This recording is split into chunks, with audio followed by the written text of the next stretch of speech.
अस्सलाम वालेकुम नाज़रीन, आप देख रहे हैं प्रोग्राम आज की बात। आज की बात में हम अगर आप बात करें करंट सिचुएशन पे, तो मैं हमेशा ये कहता हूँ कि करंट सिचुएशन में इतनी ज़्यादा हालात और वाक़यात में करवट बदलती है अचानक कि कुछ सियासी, कुछ मुआशी और जो सूरत हाल होती है वो सूरत हाल वो बहुत ही करंट होती है। एक जानिब जो है वो सरहदों पर कशीदगी है, तो दूसरी जानिब जो है वो माशी तौर पर हमारी हुकूमत, खासतौर पर वफाकी हुकूमत जो है वो कोशां है कि पाकिस्तान को माशी तौर पर मजबूत किया जाए, चाहे वो दफाई महाज पे हो, चाहे वो माशी महाज पे हो, दीगर इंडस्ट्रीज में हो, चाहे वो ज़राअत में हो।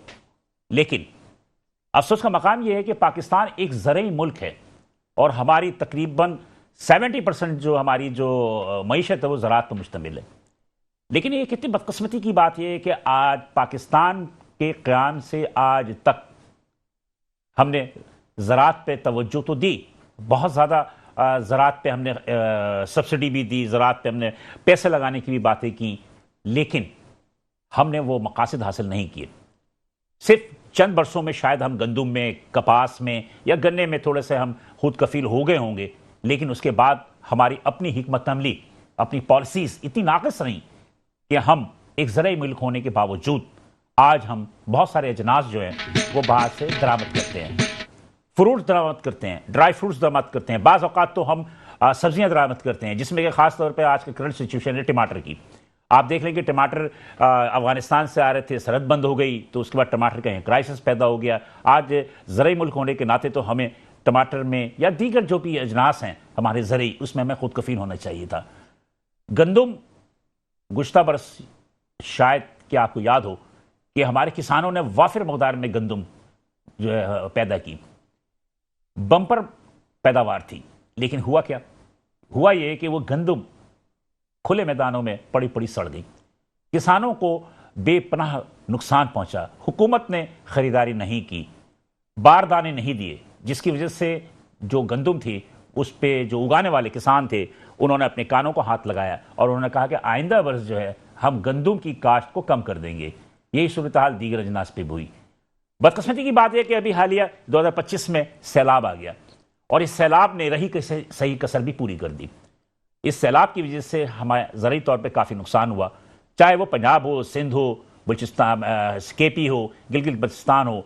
हमने देखा कि यहाँ पर जो सैलाब की जो सूरत हाल रही, इसकी वजह से ख़ासतौर पर सिंध और पंजाब में ज़राअत काफ़ी ज़्यादा मुतासर हुई। गो के पंजाब की हुकूमत ने अपने किसानों के लिए सब्सिडी का ऐलान किया, वफाक ने भी ऐलान किया और उन्होंने कुछ काम भी किए। लेकिन सिंध में ये हुआ कि हमारी जो अपनी हुकूमत है सिंध की, उन्होंने किसानों की तरफ तवज्जो ज़रा कम दी। अब उन्होंने गंदुम की पैदावार के हवाले से एक सब्सिडी भी दी कि जनाब कि हम खाद भी सब्सिडी भी देंगे, दवाइयाँ भी देंगे, और जो टैक्सेस थे उन्होंने टैक्सेस 1 साल के मौखर भी कर दिया। लेकिन बात यह है कि किसान मांग रहा है 4200-4500 रुपये फ़ी मन पैदावार की, लेकिन हुकूमत 3500 देने को तैयार है। इसी तरह गन्ने की क्रैशिंग जो है वो अदालत ने हिदायत दी थी कि 1 नवंबर से शुरू हो जानी चाहिए, लेकिन आज 1 नवंबर की रात को हम इस लाइव प्रोग्राम के लिए स्टूडियो में मौजूद हैं तो आज तक क्रैशिंग सीजन का आगाज नहीं हुआ है। हमारे अपने किसान और आबादगार कराची प्रेस क्लब पर आज इन्होंने एहतजाज किया, प्रेस कॉन्फ्रेंस की और अपने मुतालबात भी रखे। इनके मुतालबात क्या थे, ज़राअत की क्या सूरत हाल है और मुस्तकबिल में पाकिस्तान एक जो ज़रई मुल्क है वो कितने हद तक जो है ज़राअत के बेस पे एक खुद कफील हो सकता है और ज़र मुबादला कमाने के काबिल हो सकता है। तो आज हम इस पर गुफ्तगू करेंगे और हम अपने ज़राअत पे ही आज के प्रोग्राम को फोकस करेंगे। तो आज मेरे मेहमान जो स्टूडियो में, एक वाहिद मेहमान है आज, बाकी सारे हमारे साथ जो होंगे वो जूम पे होंगे और कुछ कॉल पे होंगे। तो मेरे मेहमान जो हैं आज यहाँ मौजूद है जो स्टूडियो में, वो जनाब खालिद हुसैन साहब हैं। खालिद हुसैन साहब हैं, ये सदर हैं किसान इत्तेहाद सिंध के सदर हैं। थैंक यू खालिद साहब, आप स्टूडियो में तशरीफ़ लेकर आए और आप यहाँ मौजूद हैं। ऑन कॉल मेरे साथ जो होंगे जूम पे जो होंगे हमारे साथ नवाब ज़ुबैर तालपुर साहब जो कि सदर है सिंध आबादगार इत्तेहाद के। तो दोनों हज़रात को मैं खुशामदीद कहता हूँ और सबसे पहले मैं जनाब खालिद साहब की तरफ चलते हैं। खालिद साहब, आज आपने प्रेस कॉन्फ्रेंस की अपने कराची प्रेस क्लब में, इससे कबल भी आपने की थी, महीना 2 महीना पहले भी। आज प्रेस कॉन्फ्रेंस करने की ज़रूरत क्यों पेश आई? जी बहुत शुक्रिया आपका और आज की बात का। मेरा नाम खालिद हुसैन बाट है, मैं चेयरमैन किसान इत्तेहाद हूँ। ओके। पूरे पाकिस्तान को मरकज़ को मैं लीड करता हूँ। तो आज प्रेस कॉन्फ्रेंस करने का मकसद ये था कि हम, जैसे आपने फरमाया कि हम ज़राअत 70% हमारा मुल्क ज़राअत पर चलता है, लेकिन बदकिस्मती से 2 साल से 2 साल पहले गंदम की फसल तैयार थी तो गंदम बाहर से 35 लाख मेट्रिक टन मंगवा ली गई। बिल्कुल। जिसके बाद किसान की गंदम का किसान को रेट ना मिला और उसमें अरबों रुपए की करप्शन है। अभी पिछले दिन उसकी रिपोर्ट आई है, उसमें उन्होंने क्लियर बताया है कि इसमें अरबों रुपए इन्होंने करप्शन की है। तो हमेशा ही होता है, लेकिन चाहे चीनी हो या गंदम हो, लेकिन उसका कोई रिजल्ट नहीं आया। लेकिन उसके असरात आज तक मौजूद हैं। जब 2024 में गंदम का रेट नहीं मिला, 2023 में नहीं मिला, जब 2024 में किसान को गंदम का रेट नहीं मिला तो 2023 में गवर्नमेंट ने हमारे से मीटिंग करती थी किसान तंजीमों से और अपील करती थी कि आप गंदम हमें बाहर से ना मंगवानी पड़े, आप गंदम काश्त करें। तो हमने अपने पूरे पाकिस्तान में तमाम तंजीमों ने जोर लगाया और कोशिश की कि हम गंदम काश्त करें, और अल्लाह का करम हुआ कि 2023 में हमारे पास वाफर मिकदार में गंदम मौजूद थी, बम्पर। और उसके बाद गंदम जब बाहर से आई तो हमारी गंदम, आप यकीन करें कि उस साल 3,000-2,500 रुपये में 2024 में सेल हुई। कोई ख़रीदने वाला नहीं था। उससे 25 आ गया, 24 आ गया। 24 वाली जो, उसमें भी हमने कोशिश की कि गंदम को थोड़ा सा हमने कम काश्त किया, तकरीबन। अच्छा, जब हमारा बम्पर क्रॉप हुआ था वो कितना टन हुआ था? वो हमारा तकरीबन 1,60,00,000 एकड़ जो है ना पंजाब ने काश्त किया था और 30 लाख एकड़ सिंध ने काश्त किया था। इस तरह 10 से 15 लाख में बलूचिस्तान ने काश्त किया था। तो हमारे पास अपनी भी अगर काश्त खत्म करने के बाद 10-15 लाख मैट्रिक टन बाहर भी भेज सकते थे। बिल्कुल। और जैसे हमारा बॉर्डर पे अफगानिस्तान में गंदम हमारी जाती है, तो हम अगर वो लीगल तरीके से भेजते तो वहां से भी जरा मुबादला या उसके बदले में हम कुछ चीज और मंगवा लेते। लेकिन बदकिस्मती से अब हम तैयार ही थे, लेकिन वो गंदम जो है ना जी, उन्होंने गंदम बाहर से मंगवा ली। नहीं तो बाहर से जो मंगवाई तो उसकी वजूहत तो होंगी ना, इसलिए कि मैंने सुना था कि कुछ करप्शन की वजह से जो है सिंध के गोदामों में इधर गंदम की जो है वो कीमत, मतलब कि आटे की कीमत बढ़ रही थी, इसकी वजह से मंगवाया था ना। देखिए, गंदम जो उन्होंने मंगवाई वो भी 3500 से 3600 रुपए मन गंदम कास्ट आ रही थी। ठीक है। और मेरा फार्मर तो 3500-3600 में भी देने के लिए तैयार था, बल्कि उससे कम देने के लिए भी तैयार था। ठीक है। लेकिन वो सिर्फ दिहाड़ी लगाने के लिए कि, और मैं बैरोक्रेट्स को हैरान हूं कि अगले महीने गंदम आई और उसी महीने शिप भी लग गया गंदम के जो बाहर से आ रही थी, और यूक्रेन से गंदम थी और इतनी नाकस गंदम थी कि अगर खाने वाले देखते आटा कि हमने किस गंदम का आटा खाया तो वो बिल्कुल उनको लगता कि यार ये जहर नहीं खाना चाहिए। तो उसके बाद गवर्नमेंट ने कहा जी, अगले साल उन्होंने कहा जी IMF का प्रेशर आ गया कि हम तो गंदम काश्त नहीं करेंगे। और फिर उन्होंने कहा, खासकर गवर्नमेंट पंजाब ने कहा कि यहाँ तो करप्शन होती है, खरीदारी में करप्शन होती है। बिल्कुल होती है, हम मानते हैं, लेकिन किसान तो नहीं करप्शन करता। किसान से तो जब गंदम खरीदी जाती है, एक मन के ऊपर 4 kg ऊपर लेता है जो फूड इंस्पेक्टर बैठा होता है कि आप में कोई मिट्टी है तो मैं 4 kg ऊपर लूंगा बोरी, यानी कि वो अपनी पूरी, एक बोरी है 50 kg की। जी जी जी जी। तो 50 kg के बजाय 54 kg लेता है वो। हाँ, एक मन है 40 kg का, 40 मन की, वो 44 kg लेता है। अच्छा, 44 लेता है जी। वो 3-4 kg ऊपर लेता है कि कोई इशू ना आ जाए, उसका रेट नहीं देता। तो हमारा फार्मर कोई गंदम छान लगाता है, कोशिश करता है, इतनी साफ गंदम लेने के बावजूद अगर गवर्नमेंट का कोई डिपार्टमेंट करप्शन करता है तो उसमें मेरे किसान का तो कोई कसूर नहीं है ना। 100%। तो अब वो गंदम हर साल 40 लाख के करीब मैट्रिक टन के करीब पंजाब गवर्नमेंट खरीदती थी, 18 से 20 लाख, पासको 25 लाख खरीदता था। तो गंदम पंजाब और फेडरल गवर्नमेंट और सूबों के पास रिजर्व पड़ी होती थी।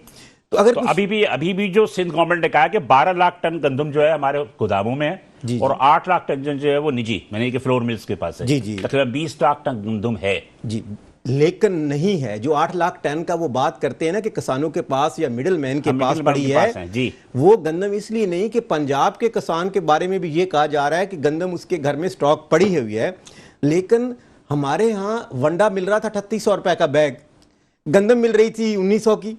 तो हमने अपने वनडे की सूरत में गंदम का जो है ना वो अपने माल मवेशी को खिला दी। हम 3800 का वंडा ले नहीं सकते थे, तो वो वंडा जो लेना था वो हमारी गंदम वंडे से ज्यादा पावरफुल थी। तो हमने वो अपने माल मवेशियों को गंदम खिला दी और बाकी रही जो सैलाब की सूरत नजर हो गई, और जो पिछले साल गंदम का रेट कम मिला था उससे गंदम फार्मर ने कम काश्त की।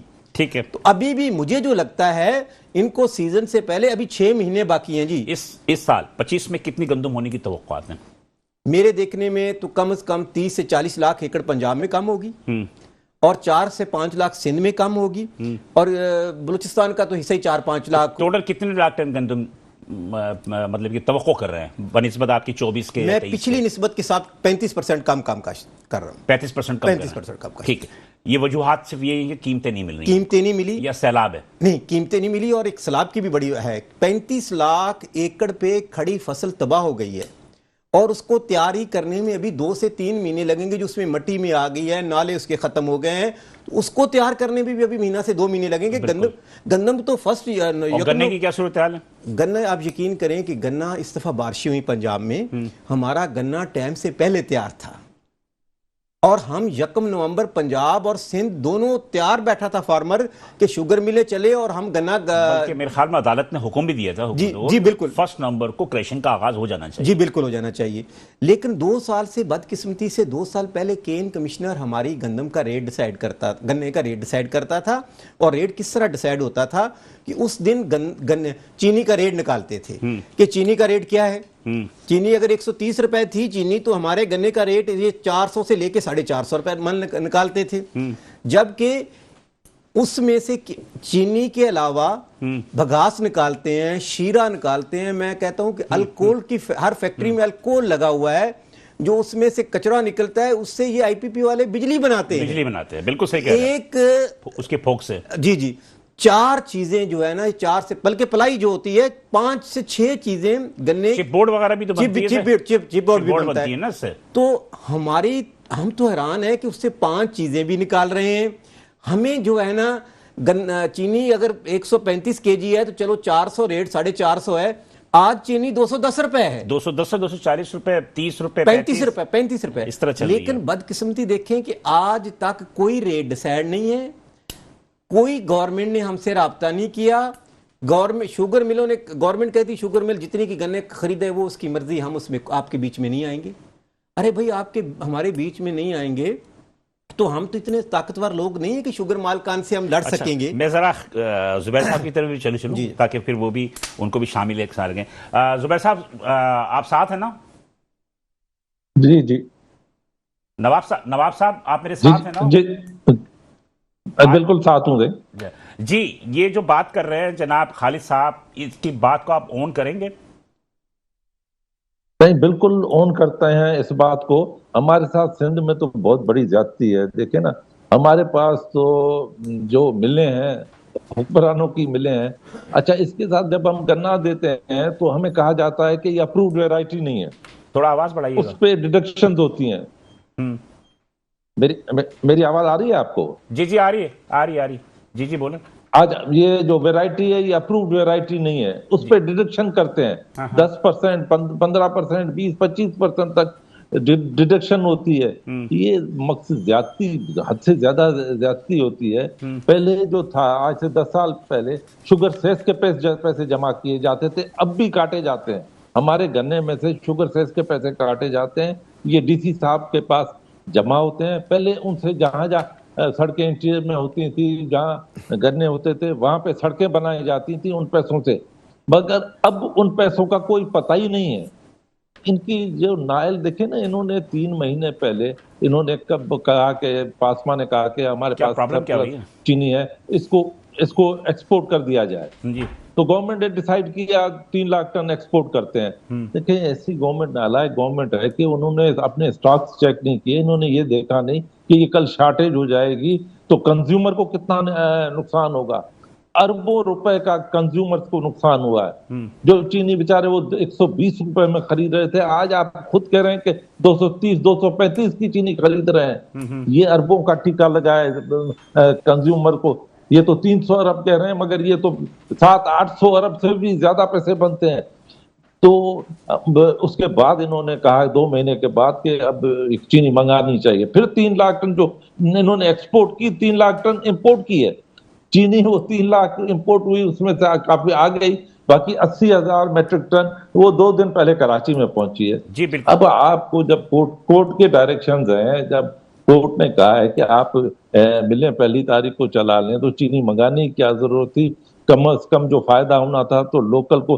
वैसे भी जब मिलें चलेंगी और चीनी बनना शुरू होगी तो हर साल ऐसे ही होता है, चीनी के रेट नीचे आ जाते हैं। अभी भी रेट नीचे आ जाते हैं। जुबैर साहब मुझे ये बताइए कि आज जो आपने जिस इशू पे प्रेस कॉन्फ्रेंस की कराची प्रेस क्लब में, आपने कहा कि जनाब अली के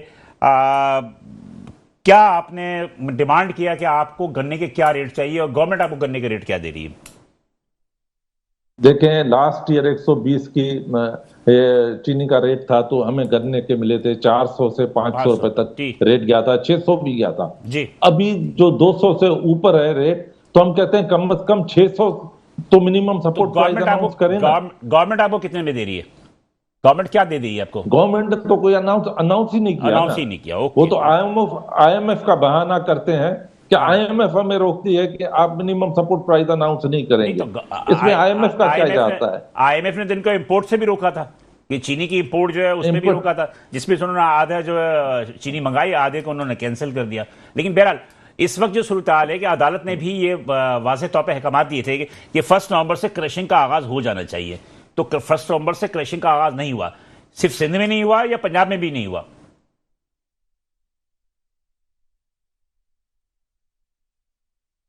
पंजाब में चंद मिलें कुछ चली हैं। हाँ। शुगर मिलें और मदीना शुगर 2 मिलें जहां पर तो सबने जला लिए हैं, मगर चली कोई नहीं है। अच्छा। ग्रुप है तो सारी शुगर मिलें के हुक्म किताब पड़ी हुई है ना। चाहते हैं कि और हम पैसे बना लें चीनी पे। नहीं, आपकी आवाज थोड़ी सी खराब आ रही है अपना नवाब साहब, मेरा ख्याल है कि दोबारा कोशिश करें। बहरहाल आप ये जो कह रहे हैं कि पंजाब में कुछ मिलें चल गई हैं, आप क्या कहेंगे खालिद साहब? जी बिल्कुल, उन्होंने ऐलान किया था लेकिन चलाई नहीं है जी। रमजान शुगर मिल ने ऐलान किया था और एक और शुगर मिल ने ऐलान किया था कि हम 1 नवंबर से चलाएंगे, लेकिन उन्होंने भी मना कर दिया। अब वो भी नहीं चला रहे। नहीं तो क्यों नहीं चला रहे? बस वो असल मसला ये है ना कि उनके पास चीनी लाने वाले भी वो हैं। अब वो चाहते हैं कि अच्छा, हुक्मरान भी वही बैठे हैं ना सारे। हाँ, मसला ये है ना कि सिंध हुकूमत देख लो, पंजाब हुकूमत देख लो, मैं कहता हूं कि 70% तो हुकूमती नुमाइंदों की जमात शुगर मिले, बाकी उनकी इत्यादियों की है। तो फिर वो अपनी मर्जी करेंगे, बाहर से जो चीनी आई है उसको 210 रुपए में बेचेंगे। कुछ दिनों बाद जब वो हमसे गन्ना खरीदेंगे तो चीनी वो 150, 160 या 170 कर देंगे और हमसे गन्ना सस्ता खरीदेंगे। मैं हैरान हूं कि पाकिस्तान का अगर इसी तरह आपने गन्ने के साथ किया जिस तरह आपने गंदम के साथ किया तो अगले साल गंदम को पाकिस्तान के लोग तरसेंगे अपनी गंदम को। अच्छा। हाँ जी, लोग गंदम काश्त करने की उनके पास इतनी स्ट्रेंथ ही नहीं कि वो 1 डीएपी और 2 यूरिया डाल के गंदम काश्त कर लें, सीड 6000 का ले लें, जमीन को हमवार कर लें। तो अब अगर इसी तरह गन्ने के साथ किया तो लोग गन्ने के बदले भी कोई फसल रिप्लेस कर लेंगे। कपास की क्या सूरत है सर? मैं कहता हूं कि पिछले साल $3 अरब की कॉटन बाहर से मंगवाई थी। बिल्कुल। और अभी 8 हफ्तों में 20,000 गांठ जो है ना वो ब्राजील से और अमेरिका से और दूसरे मुल्कों से मंगवा चुके हैं, जबकि इनकी पाकिस्तान में कॉटन की फसल उतर रही है, उसके बावजूद भी इतना माल बाहर से आ रहा है। तो मुझे तो हैरान होता हूं कि आईएमएफ से हम $1 अरब के लिए तरसते फिरते रहते हैं और इधर अरबों की चीजें बाहर से मंगवाई जा रही हैं और अपना फार्मर जो अपना किसान है उसको दिन ब दिन मारा जाता है। कॉटन, आप यकीन करें कि पिछले साल की निस्बत इस साल 30 से 40% कम हुई और एवरेज क्या है? अब क्या मकसद क्या हो सकता है कि अगर गन्ना नहीं होता है तो इसका मतलब ये है कि शुगर मिल के लिए सबसे ज्यादा फायदेमंद चीज होता है वो बाहर से मंगवाना। जी, उसमें उनको ज्यादा प्रॉफिट होता है। नहीं, मसला ये है ना कि शुगर मिल वालों को कुछ हमारे ऐसे एरिया जहाँ गन्ने के अलावा कोई काश्त नहीं हो सकती। अच्छा, अब वो गन्ना रोके रखेंगे, शुगर मिले मर्जी ताकि धूप में वो थोड़ा धूप में सूख भी जाए ताकि उसका वजन और हम अगली फसल भी कोई काश्त ना कर सके। अगर टाइम से 1 नवंबर से चलाएं, 15 दिन में हमारा छोटा 5 एकड़ 4 एकड़ का काश्तकार है, अगर वो गन्ना दे देता है तो उसमें गन्नम काश्त कर लेता है। तो वो चाहते हैं कि ये दूसरी फसल भी काश्त ना करें, हमारे ही गुलाम बन के रहें। अब हमारा गन्ना खड़ा है। पेमेंट कितने दिनों में होती है? आप सोच सकते हैं कि पेमेंट अभी भी कुछ पिछले साल की बकाया जात अभी मौजूद है। उसकी वजूहात क्या? बस नहीं देते, आज दे रहे हैं कल दे। अल्लाह गवाह है कि ऐसी ऐसी मिलों का मैं नाम जानता हूं जो मदीना में जाके, खाना काबा में जाके दस्तरख्वान लगाते हैं और पूरा पूरा साल का पैसा नहीं किसानों को देते। और जिस तरह तालपुर साहब फरमा रहे थे कि हमारी ट्रॉली जाती, देखते हैं हाँ जी ये तो गन्ना ही ठीक नहीं है आपका, अच्छा क्वालिटी सही नहीं है, क्वालिटी सही नहीं। अरे भाई किस तरह चेक करेंगे क्वालिटी? हमारे पास तो कोई तरीका ही नहीं है। अंदर जाती है, अंदर से एक पर्ची आ जाती है कि एक ट्रॉली में से 150 टन आपका कट गया, एक ट्रॉली में 200 टन कट गया, एक ट्रॉली में 50 टन कट गया। यार गरीब किसान ने दिन रात मेहनत करके गन्ना लगाया है। एक केन कमिश्नर है, इसका कोई किरदार होता है नहीं होता? सर केन कमिश्नर का किरदार है, एक केन कमिश्नर नवाब शाह की मिल का या चनियोट की मदीना शुगर मिल का केन कमिश्नर उसको जाके चेक कर सकता है? उसकी क्या वैल्यू है कि एक प्राइम मिनिस्टर, ये जो कट होता है आप कह ना कि हम तो कंप्लेन कर करके थक गए डीसी को, केन कमिश्नर जिम्मेदारी है ना कि ये जाके देखे कि भाई क्वालिटी के हिसाब से जो आपके इस्तेहसाल कर रहे हैं जी जी वो गलत है या सही है। और क्वालिटी भी इनके कहने पे लगाते हैं। शुगर मिल कहते हैं कि ये लगाओ, हम वो लगाते हैं। उसके बावजूद भी जब वक्त आता है कहते हैं इस साल हमने ये क्वालिटी ये जो खत्म कर दी है जी। ऐसा जुल्म है कि कोई पूछने वाला नहीं। गवर्नमेंट उनकी बेबस है। हम ट्राली लेके खड़े हैं, बाहर कटौती उसकी मर्जी है, अंदर चली जाती है, अंदर कटौती हो जाती है, वेट हो जाता है। उसके बाद फिर कैसा जुल्म है? अभी आज 100 चीनी 135 है, मैंने गन्ना दिया, अगले 6 महीने बाद मैं पैसे लेने जाऊंगा। हाँ आप चीनी ले जाएं आज के रेट की, हाँ चीनी ले जाएं जी आज के रेट की, उस दिन की चीनी देना जिस दिन आपने गन्ना लिया है। गन्ना लिया था जी। आगे आप जुबैर साहब आ रहे हैं, मौजूद है जी? जुबैर साहब मेरी आवाज आ रही है जुबैर साहब? हाँ जी मैं बिल्कुल आ रही आपके कुछ तो आज हमने हाँ, नेट पे कुछ प्रॉब्लम आ रही। मैं कह रहा हूँ खालिद साहब जो बातें कर रहे हैं आपने सुनी उनकी बातें कि शुगर मिल वाले जो हैं वो बहुत ज्यादा इस्तेहसाल करते हैं कि जबरदस्ती आपके अपनी गन्ने की क्वालिटी के हिसाब से उसमें कटौती कर देते हैं।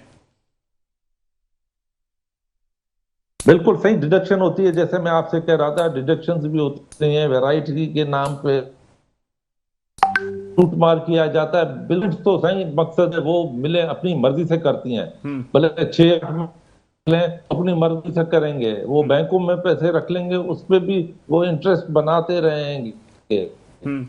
मकसद है तो नहीं तो उसका क्या काम है? आप लोग यही है कि वो ग्रोथ, आप आबादगार किस मतलब कि आप एक कुव्वत रखते हैं, तमाम किसानों के लीडर हैं, तो क्या आपकी अपनी कुव्वत नहीं है कोई भी कि आप अपने मुतालबात को मनवा सकें? देखें कुव्वत देखें, क्वालिटी प्रीमियम में हमें दिया जाता था, अभी 8-9 साल पहले तक हमें दिया जाता था। फिर उसके बाद इन्होंने यहाँ पे जब पास हुआ प्रोविंशियल असेंबली से, तो उसकी कुछ पैसे उसके क्वालिटी प्रीमियम के पे जब बढ़ाए गए तो वो बंद कर दिया गया। तो हम हाई कोर्ट में गए, उसके बाद हम कोर्ट में गए, कोर्ट से हम केस जीत कर क्वालिटी प्रीमियम का हमारे वो 44 अरब रुपए हैं। सुप्रीम कोर्ट का आर्डर, हाई कोर्ट का आर्डर है, मगर हमें आज तक किसी ने नहीं दिए पैसे। जब तो उनके कोर्टों के चक्कर लगा के ये जो आप ये 44 बता रहे हैं या 24 बता रहे हैं? 24 है 44 है? 44 अरब 44 अरब कितने 44 अरब रुपीज है हमारे। ये कितने क्वालिटी प्रीमियम के सिंध के ये कितने अरसे? ये मकसद ये तकरीबन 10 साल से हमारा क्वालिटी प्रीमियम इन्होंने रोका हुआ था। ठीक है, तो मतलब ये 10 साल से क्वालिटी प्रीमियम इन्होंने तो अब सुना हमने ये कि 4 नवंबर को गवर्नमेंट ऑफ सिंध ने, मुराद अली शाह ने मीटिंग बुलवा ली है गन्ने की जो है वो कीमतें के तायुन के लिए 4 नवंबर को। ये बात आप लोगों के आज एहतजाज की वजह से गवर्नमेंट ऑफ सिंध जो है वो थोड़ी जाग गई है और 4 नवंबर को उन्होंने इजलास तलब कर लिया है। तो आपकी मुलाकात वगैरह होती है इन वज़ीर आला सिंध से या उनके वजीर ज़राअत से? सही देखिए ना, हम 16, 17, 18 में हम शुगर बोर्ड की मीटिंग्स थे, हमें बुलाया जाता था।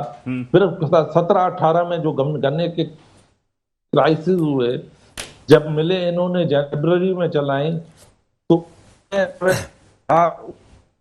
सरकार को पसंद नहीं आया, उनको पसंद नहीं आया, हमें डाल दिया गया। ठीक है, ठीक है। लेकिन बहरहाल बात यह है कि इसमें थोड़ा सा कमजोरी आप लोगों की नहीं है? भी आज उनके लिए बंद। चले चले, ठीक है, थैंक यू नवाब जुबैर आभार साहब, आपकी। बहुत शुक्रिया। इनके लाइन में भी कुछ प्रॉब्लम आ रही है, मेरे ख्याल में नेट की कुछ प्रॉब्लम भी है। बहरहाल इनकी ने अपनी बात कंप्लीट की और मेरा अपना जाती राय है कि 44 अरब रुपए 10 साल में, सही है ये सिंध का है, पंजाब का अलग है। ये गवर्नमेंट ने देने हैं? नहीं, ये शुगर शुगर मिलों ने देने हैं? जी, शुगर मिलों ने देने हैं। सिर्फ सिंध में 44 अरब रुपए जी, गुज़श्ता 10 साल से? 10 साल से। तो आप लोग कैसे सर्वाइव कर रहे हो? सर हम क्या करें, हम यकीन करो जाके गांव में देखें ना, आप हालात देखें जाके, गुर्बत इस हद तक का चली गई कि आप तसव्वुर से भी आप सोच भी नहीं सकते। आप यकीन करें, दिन रात मेहनत करके, एक बंदा नहीं, हमारे बच्चे, हमारी फैमिली, हमारी माएँ बहनें, दिन रात हम खेतों में होते हैं। हमें सिर्फ मजदूरी मिल जाए ना, हमें प्रॉफिट ना मिले तो तब भी हम गुजारा कर सकते हैं। अल्लाह गवाह, मजदूरी क्या हमें हर फसल पे लॉस करता है, और फिर हमारे पास पैसे नहीं होते। हम सूद पे जाके दुकान से, आड़ती से, वो अगर डीएपी 15,000 की है वो 18,000 की देता है। हम अपने घर का राशन भी आड़ती की पर्ची से लाते हैं। चलो जी, ये एक बहुत बड़ी ज्यादती भी है किसानियत का। किसानी में ये कि ज़राअत जो कि हमारी ग़िज़ा, हमारे घरों की जो रोटियां हैं वो इन्हीं की तवज्जुह से आती हैं। गो के उसकी पैदावार अल्लाह ताला की रहमत होती है, लेकिन ज़रिया तो ये लोग होते हैं। लेकिन जो कुछ भी हो रहा है वो आप सुन रहे हैं। गुफ्तगू का सिलसिला जारी। यहाँ पे छोटा सा ब्रेक लूंगा, ब्रेक के बाद दोबारा हाजिर होंगे तो गुफ्तगू का मजीद जो है पूछेंगे कि और भी क्या सूरत हाल है। साथ रहिएगा। वेलकम बैक नाज़रीन, आप देख रहे हैं प्रोग्राम आज की बात। हम वफ़े जाने से कबल जो गुफ्तगू कर रहे थे, खालिद हुसैन साहब जो कि हमारे साथ यहाँ बैठे मौजूद हैं, ये जनाब हैं चेयरमैन हैं किसान इत्तेहाद और पाकिस्तान के। और अभी कॉल पे मेरी बात भी हो रही थी, आपने सुनी भी होगी, जनाब नवाब जुबैर तालपुर से, जो कि सदर है जनाब सिंध आबादगार इत्तेहाद के, हैदराबाद से मुझसे गुफ्तगू कर रहे थे। लेकिन बहरहाल आप गुफ्तगू सिलसिला को मज़ीद आगे बढ़ाएंगे। और यहाँ पर मेरे साथ इस वक्त मौजूद हैं जनाब मुजम्मिल चैपल साहब, ये हैं सदर पाकिस्तान सीरियल एसोसिएशन के। मुजम्मिल साहब मेरी आवाज़ सुन रहे हैं? सर जी, मेरे साथ खालिद हुसैन साहब बैठे हैं, चेयरमैन हैं और पाकिस्तान किसान इत्तेहाद के। तो जो सूरत हाल आपके भी इल्म में होगी, आज इन्होंने एहतजाज भी किया, इससे कबल भी एहतजाज किया था। गन्ने की क्रेशन 1 नवंबर को शुरू होनी थी लेकिन नहीं हुई। सर चीनी की क्या सूरत हाल इस वक्त मार्केट में? सर चीनी के जो अभी फॉरवर्ड के सौदे हुए हैं तकरीबन 145 से 155 रुपए के सौदे हुए हैं सर। 55 रुपए से मार्केट गिरती हुई 145 रुपए पे इस वक्त आ चुकी है। और क्रशिंग होगी तो अल्लाह खैर करे सर, और थोड़ा सा मार्केट डिप्रेस्ड लगती है इसमें। नहीं, मतलब ये कि मार्केट में शॉर्टेज है चीनी की? सर इस वक्त अगर आप फौरी तौर पे गवर्नमेंट के जो स्टॉक्स मौजूद है सर वो भी पड़े हैं सफिशिएंट हमारे पास, और अवेलेबिलिटी है माल की, जबकि माल बिक नहीं रहे। और लोग यही घबराहट में है कि मार्केट जो है वो नीचे की तरफ है, तो जितनी जितनी जरूरत है उससे कम ही लोग ले रहे हैं सर। क्यों? तो 120 कितने 220 रुपए 200 रुपए बिक रही है, 220 210? सर तकरीबन जो गवर्नमेंट के स्टॉक्स हैं उसमें 2 तरह के माल है, एक मोटा माल है सर एक बारीक माल, और एक बारीक माल है। तो वो 165 रुपए में सर बारीक माल दे रहे हैं और 173 रुपीज में मोटा माल दे रहे हैं सर। नहीं, तो मेरा कहना ये क्रेशन का सीजन शुरू नहीं हो रहा है, इससे आने वाले दिनों में क्या फर्क पड़ेगा? इसलिए कि जब क्रेशन शुरू नहीं होगी वक्त पे तो चीनी की प्रोडक्शन तो फिर कम हो जाएगी ना, नहीं होगी ना? ये कशमकश वाली सूरत हाल है। इधर मार्केट में लोग परेशान है कि मार्केट में क्रशिंग शुरू हो ताकि एक अवेलेबिलिटी भी आए और मार्केट स्टेबल पोजीशन पे आए, क्योंकि ये लोग एक्सपेक्टेशन और सट्टे का बाजार इस वक्त गर्म है। अगर मार्केट अपनी ओरिजिनल फॉर्म पे आ जाए तो ये हमारी मकामी सतह के जो हमारे फार्मर्स हैं उनके लिए भी सपोर्टिवली होगा, और हमारे लोगों के लिए भी जो होगा जो चीनी का कारोबार करते हैं कि अवेलेबिलिटी हो जाएगी अच्छे रेटों में, ताकि वो अच्छे अंदाज में काम कर सकेंगे सर। तो अभी तो इंपोर्ट भी तो हुई है चीनी, फिर उसके बावजूद रेट तो कम नहीं हुए सर। असल में इम्पोर्टेड चीनी की लागत ज्यादा है ना, हमारे यहाँ जो लागत है वो हमारी अपनी क्रॉप की कम होती है सर। इम्पोर्टेड की अगर कंपैरिजन में देखें तो उसमें सेल टैक्स भी काफी लग जाता है और दूसरे टैक्सेस भी लग जाते हैं, तो एक बड़ी कॉस्ट पड़ जाती है सर उसकी, और इम्पोर्ट क्लियरेंस कॉस्ट भी पड़ जाती है, जिसके बाईस जो है हमें तकरीबन 165 से 70 रुपए की कॉस्टिंग आती है। इस दफा हुकूमत ने जो शुगर दरामद की है उस पर टैक्सेस एग्जेम्प्ट कर दिए थे सर, ड्यूटीज भी होती है, एग्जेम्प्ट कर दिए थे, जिसकी वजह से IMF ने इतराज भी किया था सर।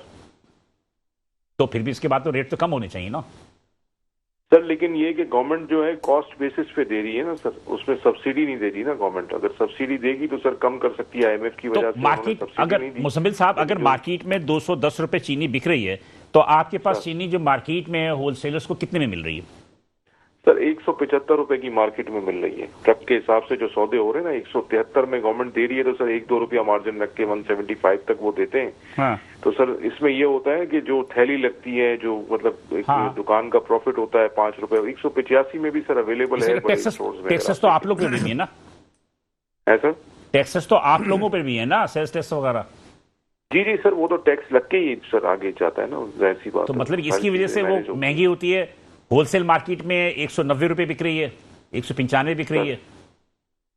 सर मेरा नहीं ख्याल 175 रुपए की सर मार्केट है इस वक्त। रिटेलर तो 220 रुपए बेच रहे हैं। रिटेल में सर अगर कोई 220 बेच रहा है तो गलत बेच रहा है, क्योंकि मेरे हिसाब से 185 190 से ज्यादा नहीं होना चाहिए सर। खैर अब मैं आपसे इसलिए मैंने आपसे रब्ता किया कि मैंने कहा आप होलसेल मार्केट में आप लोग चीनी के खरीदार सबसे बड़ा आप लोग डिस्ट्रीब्यूट करते हैं ऑल ओवर सिंध, बलूचिस्तान भी। तो क्रैशिंग सीजन शुरू ना होने से वक्त पे मार्केट में क्या क्राइसिस आने की? सर एक्चुअली मसला ये है कि हमारे यहाँ एक इशू ये है कि हमारे यहाँ जो हमारी शुगर मिल की जो लोग हैं वो ये चाहते हैं कि जमींदार को जो है थोड़ा सा डिले करें 10-15 दिन, ताकि वो डिप्रेस्ड होके माल दें कि भाई आप हमारा गन्ना लो और हमारी जान छोड़ो। तो सर ये तो गवर्नमेंट को इकदाम उठाने चाहिए। हमारे केन मिनिस्टर्स हैं, केन के जो हमारे कमिश्नर हैं, सारे तो सारे खुद मिनिस्टर हैं वो, और इसको जल्द से जल्द इस इशू को शॉर्ट आउट कैसे उठाएंगे मुजम्मिल साहब, कैसे उठाएंगे? वो तो सामने हुक्मरान हैं, चाहे सिंध के ले लें चाहे पंजाब के ले लें, हुक्मरान ही बैठे बड़े लोग हैं। हम रिक्वेस्ट कर सकते हैं कि सर ऐसा ना करें और सपोर्ट करें फार्मर्स को। एक चीज और भी है, मिल मालकान कहते हैं कि आप लोग सट्टा खेलते हैं। सर देखें, होलसेलर जो रेट बढ़ा देता है सट्टा खेल। ये बात उस वक्त तक सही है सर कि अगर अवेलेबिलिटी अगर ये कर दे तो सर सट्टा खत्म हो जाएगा। मेरे ख्याल में लाइन ड्रॉप हुई है, लाइन ड्रॉप हुई है, खत्म हो जाएगा ना जी। मार्केट लेवल पे माल आ जाए तो सट्टेबाजी कहाँ चलेगी? नहीं सर मेरा तो ये ओपिनियन है। जी मुझे साहब बोले। मैं कह रहा हूँ सर मैं ये कह रहा हूँ अगर अवेलेबिलिटी हो जाए शुगर की राइट टाइम पे, इस वक्त अगर अवेलेबिलिटी हो जाए तो सट्टा तो नहीं चलेगा ना सर, फिर तो ओरिजिनल मार्केट आ जाएगी ना सर। तो मतलब ये है कि क्राइसिस की वजह से, शॉर्टेज की वजह से सट्टा चलता है sir. Shortage, artificial shortage create की जा रही है जो कि होनी नहीं चाहिए सर। अवेलेबिलिटी होनी चाहिए शुगर की, और इसमें शुगर केन वाले भी फायदे में रहेंगे, शुगर मिल वाले भी फायदे में रहेंगे सर। उनके भी टारगेट से ज्यादा प्रोडक्शन हो जाएगी सर इंशाल्लाह। ठीक है। आप थैंक यू मुजम्मिल साहब, क्या आप हमारे साथ थे और आप जो बात कर रहे थे वो तमाम की तमाम चीज़ें जो है वो यकीनी तौर पे जो है वो हम भी देख रहे हैं। जी खालिद साहब, जी मार्केट वालों का कितना मतलब कि इसमें किरदार होता है आटे की कीमत बढ़ाने में, चीनी की कीमत बढ़ाने में? मैं कहता हूँ कि चीनी की कीमत में कोई 5-10% इनका होता है काम, लेकिन ज़्यादा जो है कंट्रोल जो है वो चीनी मालकान के पास है। 100% कंट्रोल उनके पास, स्टॉक उनके पास। सट्टा खेलते हैं, डीओ देते हैं, ये इसमें तो किरदार होता होगा ना, लेकिन वो भी चीनी मालकान के से मिलके करते हैं। वही मैं आपसे अर्ज कर रहा हूँ ना जी कि इसमें जो मार्केट के जो लोग हैं वो चीनी मालकान और मिल मालकान है, वो दोनों एक ही सिक्के के दो रुख हैं। जी बिल्कुल, उनके बगैर नहीं हो सकता, दोनों मिलके करते हैं जी। जैसे हमारे भाई ने आज बड़ी अच्छी बात की कि अगर वो टाइम से पहले शुगर मिल, आप यकीन करें बारिशें बहुत हुई, इस टाइम तो गन्ना मेरा तैयार था। 15 दिन पहले भी शुगर मिलें चल सकती थी, 15 अक्टूबर से भी शुगर मिलें चल सकती थी, गन्ना तैयार था। लेकिन ऐसा रुला के किसान को देते हैं कि किसान बिल्कुल तंग आ जाता है, बेबस होता है। अच्छा, इस वक्त आपके पास जो सिंध में जो हमारे किसान भाई हैं, वो कौन कौन सी फसल ऐसी है जो तैयार है, जो मार्केट में आने को?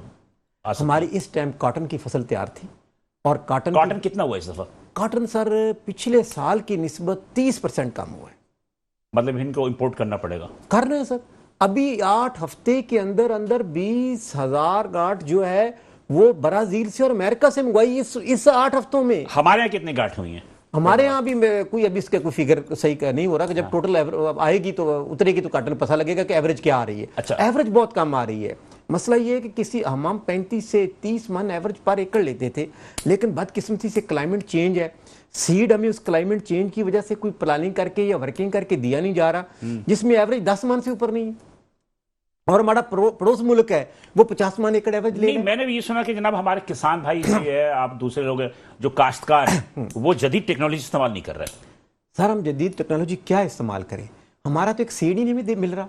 जिस दिन सीड मिलेगा उसमें हमारी सारी जदीद टेक्नोलॉजी आ जाएगी। सीड भी मेरे ख्याल पे वो मतलब हाइजेनिक ऐसा नहीं है कि जो आजकल जो जदीद तरक्की याफ्ता ममालिक में चल रहे हैं। हर साल अभी हमारा कसूर में एक मकई का सीड दिया, फातिमा फर्टिलाइजर, कितना बड़ा नाम है। जी जी जी। उसकी एक कंपनी है वो फातिमा सीड का करती है। वो सीड दिया मकई का, जब मकई बिल्कुल तैयार हुई उसको फल ही नहीं लगा, पता चला सीड ही 2 नंबर था। काटन जो है, काटन अभी 10 मन एवरेज है, क्योंकि पिछले साल हाईरेट सीड जो हमने काश्त किया था वो 135 मन एवरेज थी। एक डिस्ट्रिक्ट में हमारे ये हुआ कि टेम्परेचर बहुत हाई था, सीड पे इन्होंने प्लान नहीं किया था, वो सीड दिया, हमारी 25 मन एवरेज आई। तो मैं कहता हूं कि गवर्नमेंट का काम है हमें सीड देना, अच्छा सीड देना, और जो सीड 2 नंबर दे रहा है उसको पकड़ना।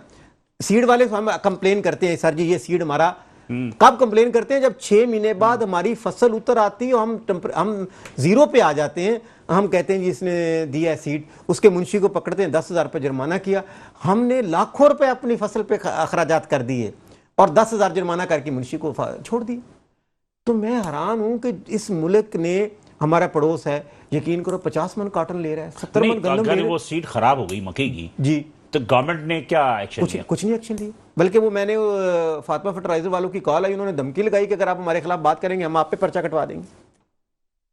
क्या करें आपके खिलाफ? क्या पर्चा कटवाएंगे? वो एक्ट के तहत जी फातिमा फर्टिलाइजर खुद नहीं, उनकी एक आगे कंपनी है उसने किया, हमने तो नहीं किया, हमारी कंपनी ने किया, उसके आप खिलाफ करें, हमारा नाम ना ले। मैंने कहा बॉस तो आप है, हमें धमकी दी, हमारे जिम्मेदार को धमकी दी। तो वो बीज क्या इंपोर्ट करते हैं?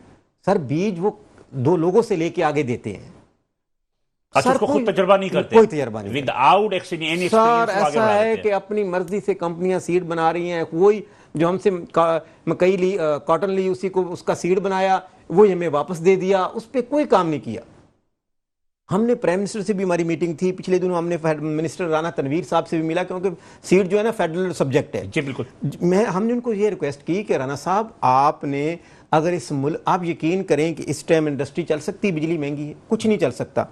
हमारा किन्नू बार जाता है अरबों रुपए आता है, हमारा आम जाता है अरबों डॉलर हम लेके आते थे, हमारी सब्जियां जाती हम पैसे लेके आते हैं। अगर गवर्नमेंट पाकिस्तान हमारे साथ बैठ जाए और हमें सीड दे दे अच्छा, और हमसे डीजल या हमारी बिजली पे सब्सिडी दे दे, हम इनको गंदम बाहर भेज सकते हैं सर, चीनी बाहर भेज सकते हैं, कॉटन बाहर भेज सकते हैं, राइस 5 अरब डॉलर का हम बाहर भेजते हैं सर। लेकिन हर साल, आप पिछली दफा हमारी अमेरिका में से शिपमेंट वापस आ गई, उन्होंने कहा आपका सीड ही सही नहीं था, आपका राइस सही नहीं उसमें। जी जी। तो मसला ये है ना कि हमारे यहाँ तो कोई ऐसी, और इन कंपनीज को देखें, जो फर्टिलाइजर कंपनी है वो 1 की बजाय 2 लग गई, शुगर मिलें जो 1 थी, 1 यूनिट था वो 3 यूनिट हो गए, वो बढ़ते जा रहे हैं। और जो गरीब किसान है, जिसकी हमारे जो बाप ने, दादा ने कर्जा लिया था, वो मेरा बाप नहीं बैंक से उतार सका, जो मेरा बाप ने लिया है वो हम नहीं उतार सकते, और हमारी नस्ल जो आने वाली वो भी कर्जा नहीं उतारती, आखिर पे जमीनें बैंक नीलाम कर देता है। हम अब तो कर्जे भी हम लेने के काबिल नहीं रह गए। जो इंटरेस्ट पे सूद लिया है वो भी हमसे पहले चेक ओपन, हमें जब आड़ती देता है चेक ले लेता है, चेक बुक पूरी साइन कराता है, उस पर रकम नहीं लिखता। अच्छा, वो मतलब कि ब्लैंक चेक होता है? ब्लैंक चेक होता है। जब हम उसको पैसे बन गए जी आपने साल का इतना खर्चा लिया, वो उसमें इंटरेस्ट लगाएगा, अगर हम नहीं देंगे तो हम लॉकअप में होंगे। मैं कहता हूं कि किसानों के बारे में जुल्म की, ये नहीं कि हमको ये बात करें, क्या क्या दास्तान बताएं, और हम इसलिए पिसे हुए हैं कि हमारी कोई, ना तो हम कोई गवर्नमेंट में है, ना कोई बड़े इंडस्ट्रियल हैं, ना हमारे कोई शुगर मालकान है, ना कोई फर्टिलाइजर वाले हैं। हम इसलिए सबसे ज्यादा हम पिसे, ना ही हमारी ताकत है। हम कोशिश कर रहे हैं कि हमने, आपको पता है हमने इस्लामाबाद में सेंटोरस पुल के नीचे 10 दिन धरना लेके हम बैठे। जी बिल्कुल, मुझे पता। और मैं लीड कर रहा था उसको। 10 दिन बाद 1800 अरब रुपए प्राइम मिनिस्टर ने हमारे साथ साइन किया कि आपको ये देंगे, आपको ये देंगे। जब हम इhtजाज पे आ गए, खत्म हो गए। पिछले साल गंदम के इश्यूज पे हम पंजाब असेंबली के सामने गए, मैं कहता हूं कि ऐसी शेलिंग मैंने तो दुश्मन से भी नहीं देखी। हमारे बच्चे थे, बेटियां थी, हम सबके साथ थे, हमें गिरफ्तार करके लॉकअप मारा, ना हमें आवाज उठाने देते हैं, ना हमारा कुछ। अब हम क्या करते हैं, आज भूख हड़ताली कैंप लगाया है, इस तरह लाहौर में लगाएंगे, और उसके बाद फिर हम उस भूख हड़ताल को आगे तक ले जाएंगे। चलो अल्लाह रहम करे। मेरे ख्याल है कि किसानों को अगर ये मुराबत आ जाएगी तो फिर अल्लाह रहम करे कि जो 70% ज़रई अजनास पे मुश्तमिल एक हमारी मईशत, उसका क्या हाल होगा। बहरहाल यहाँ पे एक छोटा सा ब्रेक लूँगा, ब्रेक के बाद दोबारा हाजिर होते हैं, तो गुफ्तगू के साथ जारी रहेगा, साथ रहिएगा। वेलकम नाज़रीन, आप प्रोग्राम देख रहे हैं आज की बात, और जो हम आज गुफ्तगू कर रहे हैं आज की बात करंट सिचुएशन के हवाले से, हमारे किसान भाइयों ने जो है वो गंदम की और गन्ने की क्रैशिंग के हवाले से जो गुफ्तगू है कि उनका मुतालबा है कि एक आज एहतजाज भी किया उन्होंने कराची प्रेस क्लब पे। खालिद से हम बात कर रहे थे, ये मुबीन जुमानी साहब आगे लाइन पे क्या, तो हमने मुबीन जुमानी साहब से भी बात करने की कोशिश की है, जो कि ये शुगर मिल ओनर हैं जनाब खैरपुर के, और साबिक निगरान वजीर बल्दियात भी रहे सिंध के। अस्सलाम वालेकुम सर। वालेकुम सलाम बिलाल भाई, खैरियत से है? ठीक ठाक है, खैरियत है, बहुत शुक्रिया।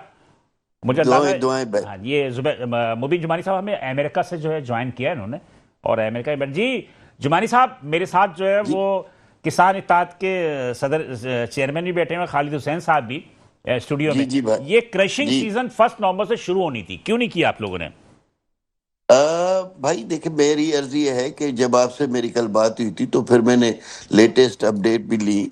हमारी जहां तक शुगर मिल का ताल्लुक है, शुगर मिलें एटलीस्ट मैं जिन जिन को जानता हूं वो रेडी टू क्रशिंग है, लेकिन चूंकि पिछले दिनों में ये जो पानी और ये पंजाब में भी सैलाब आए, सिंध में भी काफ़ी सैलाब आए, तो ज़मीनों में पानी खड़ा था, तो उस वजह से थोड़ी सी डिले हुई है। और गवर्नमेंट ने कोई पहली से कोई नहीं कहा था, ये एटलीस्ट 15 से 20 तक मेरा ख्याल है कि मिले बिल्कुल चल जाए। आवाज नहीं आ रही है। मैंने कहा कि ये 15 से 20 तक मिलें चल जाएंगी, मिलें सबकी रेडी हैं, क्योंकि ज़मीनों का थोड़ा सा ये इशू था कि पानी वानी की वजह से फिर कुछ रास्तों में मसले हो गए थे, तो मिल सबकी तैयार है। जी जी बिलाल साहब, तो आवाज आ रही है मेरी? आपकी आवाज आ रही है, आपकी वीडियो थोड़ी सी प्रॉब्लम कर रही है। हाँ मेरे ख्याल है। हाँ जी, मेरे पास सिर्फ मेरी वीडियो आ रही है, आप लोग की वीडियो नहीं आ रही है। जी जी, अब सही है, कुछ बेहतर है। ये मुझे बताइए कि आपने तो ये कहा कि कुछ प्रॉब्लम थी, सारा कुछ अदालत ने तो 1 तारीख को क्रशिंग की इजाजत मतलब कि हुक्म दिया था, तो ये तो हुक्म अदली हुई ना अदालत की। देखे, मुझे जहां तक, मैं बिल्कुल फेयर बात करूंगा, मैं खुद एक किसान भी हूँ, और लेकिन मेरी नॉलेज में ये इसलिए नहीं है कि फ्रेंकली मैं किसी अपनी चेकअप वगैरह के लिए यहाँ हूँ। तकरीबन 3 हफ्ते हो गए हैं यूएसए में, लेकिन कल जैसे आपकी बात हुई थी तो मैंने अपने आरडी से और अपने बेटे से वहाँ अपडेट जो ली, तो उसमें यही है कि एक तो थोड़ा सा प्रॉब्लम ये होता है बिलाल साहब के हर आदमी अपने लिए बेहतर सोचता है। जैसे ग्रोअर है या किसान है या जमींदार है, वो चाहते हैं कि जल्द से जल्द गन्ना ये उड़ जाए, और उसमें होता ही है कि अर्ली रिकवरी बहुत कम होती है, जिस वजह से मिलों को जो आखिर में जाके गवर्नमेंट के मिलों के किसानों के प्रॉब्लम्स होते हैं। तो इसलिए तो आई होप कि ये अगर 15 से हम चलाने के लिए तैयार हैं, आज मेरा ख्याल है पहली हो गई है बल्कि दूसरी की रात है, तो उम्मीद है कि जो कुछ भी है वो बिल्कुल क्लियर हो जाएगा। और मैं मेक श्योर कर रहा हूँ एटलीस्ट कि सिंध का गन्ना जो है वो हमेशा शार्ट ही रहता है, वक्त से पहले उठ जाएगा, आप इत्मीनान रखें। और जो गवर्नमेंट इवन सपोर्ट प्राइस करती है, मिलें उससे भी ज्यादा प्राइस पे गन्ना उठाती है। अभी तो सपोर्ट प्राइस तो अभी गवर्नमेंट ने अनाउंस ही नहीं किया ना। नहीं, मैं वही कह रहा हूँ ना कि देखें ना हम किस तरह, मैंने वही अर्ज कर रहा हूँ कि गवर्नमेंट की जो आप पहली की नोटिफिकेशन कह रहे हैं या कोर्ट की, ये मेरी नॉलेज में नहीं है जो मैं झूठ बोलूं। ये कहा था आपने कुछ बोलना? जी जी जी जी, बस यही हमारी अपील है शुगर मालकान से भी कि आप फार्मर्स भी हैं, आपके बारे में मैं जानता भी हूँ। गन्ना बिल्कुल तैयार है, बारिशें बिल्कुल बहुत हुई हैं, पंजाब का गन्ना तो बिल्कुल रेडी है। तो हम आपसे अपील करते हैं शुगर मालकान से भी और गवर्नमेंट से भी कि अब इससे ज़्यादा आगे टाइम ना लें। कुछ हमारा जो छोटा फार्मर है वो गन्ने को काट के 4-5 एकड़ वाला गंदम भी काश्त हमारे पंजाब में करना चाहता है, तो अगर गन्ना लेट होता है तो उसमें फिर यूरिया और खाद भी ज्यादा पड़ती है और उसकी एवरेज भी कम आती है। तो हम अपील करते हैं शुगर मालकान से भी और गवर्नमेंट से कि 3, 4, 5 तक, लास्ट 10 तक हमारी शुगर मिलें चलाएं, जिससे हम अपना गन्ना दें। और शुगर मिल चलाने से पहले गवर्नमेंट से अपील है कि गन्ने का रेट डिसाइड करें। जी जल्दी से बताइएगा मुजमानी साहब, लाइन पे। भाई मैं आपको एक बात बताऊं कि मेक श्योर मेरी तरफ से मैं पूरी कोशिश करूंगा। मुझे जैसे कहा कि मैं एक खुद भी छोटे गांव से हूं, मेरी कोशिश होगी और मैं बिल्कुल इसके लिए पास में। ठीक है, thank you sir, thank you, बहुत शुक्रिया आप दोनों हज़रात का, बहुत शुक्रिया खालिद साहब भी और मुबानी साहब को, इसके अलावा नवाब जुबैर टालपुर साहब का, मुज़म्मिल चैपल साहब का। बिलाल को इजाज़त दी, इंशाल्लाह कल इसी वक्त आपसे दोबारा मुलाकात होगी। उस वक्त के लिए अल्लाह हाफ़िज़।